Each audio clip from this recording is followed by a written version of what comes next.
Hello viewers, কেমন আছেন সবাই? আজকে চলে আসলাম Adobe Illustrator একটি নতুন ভিডিও নিয়ে। আজকে আমি আলোচনা করব Adobe Illustrator একটি টুল, পার্সপেক্টিভ গ্রিড টুল নিয়ে, যার শর্টকাট হচ্ছে Shift+P। তো আমরা কাজ শুরু করার জন্য প্রথমে Adobe Illustrator হোম পেজে আসবো। হোম পেজ থেকে আসবো ক্রিয়েট নিউয়ে। এখান থেকে আপনি আপনার পছন্দ মতো যে কোনো একটি আর্টবোর্ড নিতে পারেন।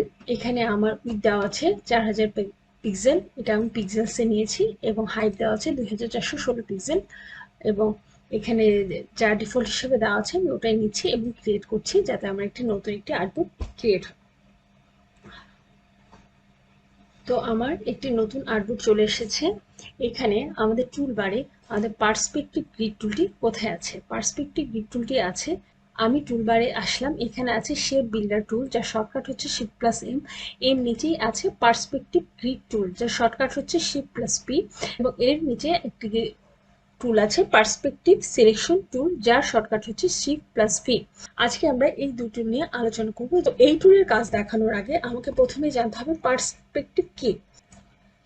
পার্সপেক্টিভ ড্রয়িং কি? পার্সপেক্টিভ ড্রয়িং এর কিছু রুলস আছে, যেমন কোনো জিনিসকে যখন আপনি দেখবেন তখন সেই জিনিসটা আপনার যত কাছে আসবে সেটি তত বড় দেখা যায়, এবং যত দূরে যাবে সেটি তত ছোট হয়। পার্সপেক্টিভ ড্রয়িং যখন করা হয় তখন কিছু অপশনস থাকে, যেমন 1 পয়েন্ট পার্সপেক্টিভ, 2 পয়েন্ট পার্সপেক্টিভ এবং 3 পয়েন্ট পার্সপেক্টিভ। যদি আপনি একটি রেল লাইনের সামনে দাঁড়ান বা রাস্তায় দাঁড়ান, তখন মনে হবে রেল লাইন বা রাস্তা দুটি সোজা যেতে যেতে দূরে দুইটা রাস্তার যে লাইন বা রেল লাইনের যে দুইটা লাইন, তারা দুইটি একসাথে দূরে গিয়ে মিশে গেছে। এটাকে বলে এক রকমের 1 পয়েন্ট পার্সপেক্টিভ। আবার যদি আপনি বিল্ডিং এর কোনো এক কোনায় দাঁড়ান, তখন মনে হবে বিল্ডিং উপরে বা নিচে ছোট হয়ে গেছে। এটাকে বলে 2 পয়েন্ট পার্সপেক্টিভ। আবার আমরা যদি কোনো কার্টুন বা কোনো ভিডিও দেখি, তখন অনেক সময় উপর থেকে কোনো শহর বা কোনো জায়গাকে দেখানো হয়, তখন সেটাকে বলে 3 পয়েন্ট পার্সপেক্টিভ। তো পার্সপেক্টিভ গ্রিড টুলটি দেখানোর জন্য আমরা টুল বারে আসবো, এবং এখান থেকে আমি সেট করব পার্সপেক্টিভ গ্রিড টুল। যখন আমি সেট করলাম, তখন দেখুন এখানে আমার এটা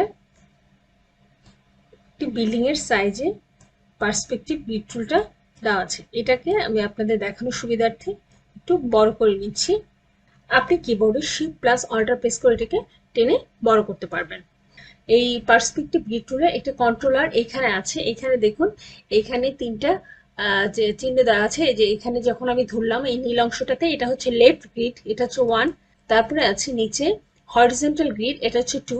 তারপরে আছে উপরে কমলা কালার, এটা হচ্ছে রাইট গ্রিড, এটা হচ্ছে 3।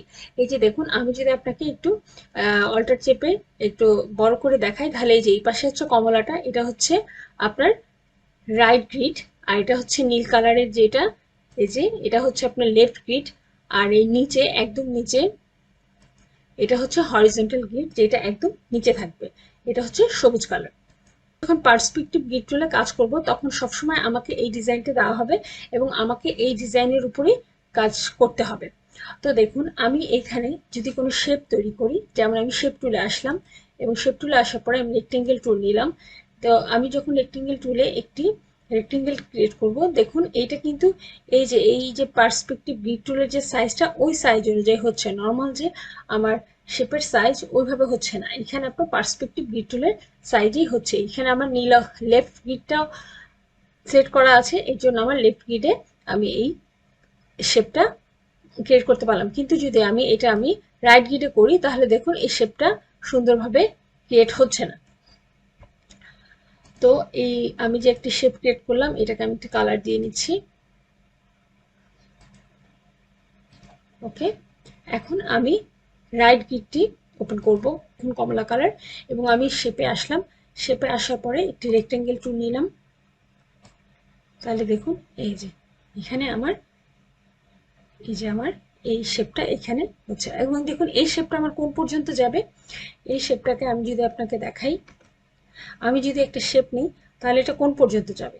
দেখুন, আমি যদি এই শেপটা নিচ্ছি এবং এটা যদি আমি এখান থেকে ক্রিয়েট করি, দেখুন এইটা, এই যে এখানে চিহ্ন যে পর্যন্ত দেওয়া আছে, এই পর্যন্ত আমার শেপটা যাবে। এবং আমি রাইট সাইডে এবং আমি লেফট সাইডেও যদি নেই, তাহলে এই যে এই চিহ্নটা যতটুকু দেওয়া আছে এই চিহ্ন পর্যন্ত আমার শেপটা যাবে। এটা ওদের চিহ্ন দিয়ে আছে, যতটুকু সীমানা ওইটুকু পর্যন্তই এই শেপগুলো যাবে, এর বেশি হবে না। আমি যদি এখানে একটি শেপ ক্রিয়েট করি, তাহলে দেখুন এই যে আমি এই কালারটা সুন্দরভাবে বোঝার জন্য এটা অন্যরকম একটি কালার দিয়ে দিলাম। দুই পাশে দুই কালার দিলাম।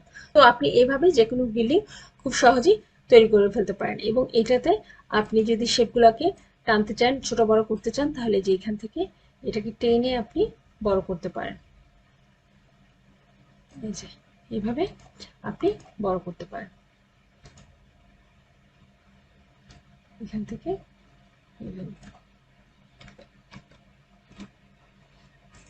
এবং আপনি যদি চান যে আমি এটাকে এই পার্সপেক্টিভ গ্রিড টুলের যে সাইজটা আছে এটাকে আমি বাদ দিয়ে দিব, তাহলে আপনি যে উপরে এই যে এখানে দেখুন, এখানে একটু ক্রস চিহ্ন আছে, এখানে লেখা হাইড গ্রিড, এটাকে যদি আমি ক্লিক করি তাহলে আমার গ্রিডটা অটোমেটিকলি চলে গেল। আমি যদি ওইভাবে ওখানে ক্লিক করে না গ্রিডটাকে না মুছতে চান, তাহলে একটি শর্টকাট হচ্ছে কিবোর্ডের control plus shift plus I, এটা ক্লিক করবেন, তাহলে আমার এই গ্রিডটি চলে যাবে।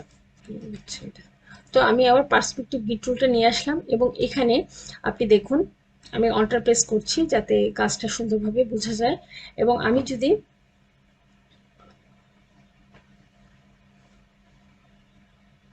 এখন দেখুন আমি যদি এইটাকে এই আমি এই শেপটাকে ডিলিট করে দিচ্ছি। আমি যদি বিল্ডিং এর এই দেয়ালটাকে সরাতে চাই, তাহলে আমাকে আসতে হবে পার্সপেক্টিভ সিলেকশন টুলে, এবং এটাকে যদি আমি এখান থেকে সরাতে চাই, তাহলে দেখুন এটা কিন্তু বড় হয়ে যাচ্ছে এবং অনেক বড় হয়ে যাচ্ছে। আমি চাচ্ছি এটাকে ছোট করে এখান থেকে সরাতে। তাহলে আমি কি করব, আমি কিবোর্ডের 5 প্রেস করব এবং এটাকে টেনে নিয়ে এই যে পিছনের দেয়ালে দিয়ে দিব। তাহলে দেখুন আমার সাইজটা কিন্তু ছোট হয়ে আছে।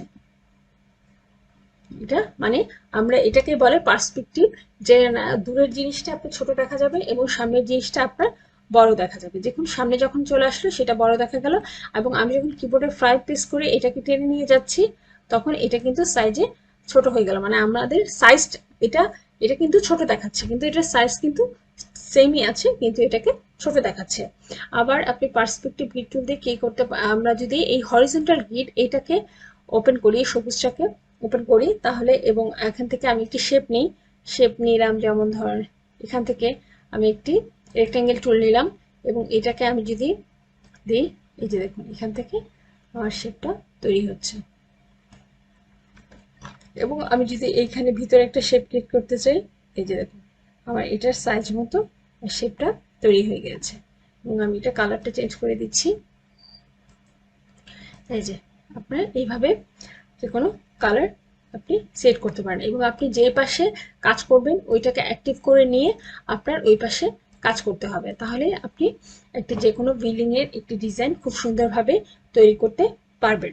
তো এই ছিল মোটামুটিভাবে পার্সপেক্টিভ গ্রিড টুল এবং পার্সপেক্টিভ সিলেকশন টুল। এগুলো দিয়ে আমরা খুব সহজেই যে কোনো বিল্ডিংয়ের ডিজাইন খুব সহজেই তৈরি করে ফেলতে পারি। তো আশা করি আপনারা বুঝতে পেরেছেন পার্সপেক্টিভ গ্রিড টুলটি কিভাবে কাজ করে। তো আশা করি আপনারা বুঝতে পেরেছেন পার্সপেক্টিভ গ্রিড টুলটি কিভাবে কাজ করে। সবাই ভালো থাকবেন। ভিডিওটি ভালো লাগলে লাইক করবেন, শেয়ার করবেন, আমার চ্যানেলটিকে সাবস্ক্রাইব করবেন, চ্যানেলটির পাশেই থাকবেন। ধন্যবাদ।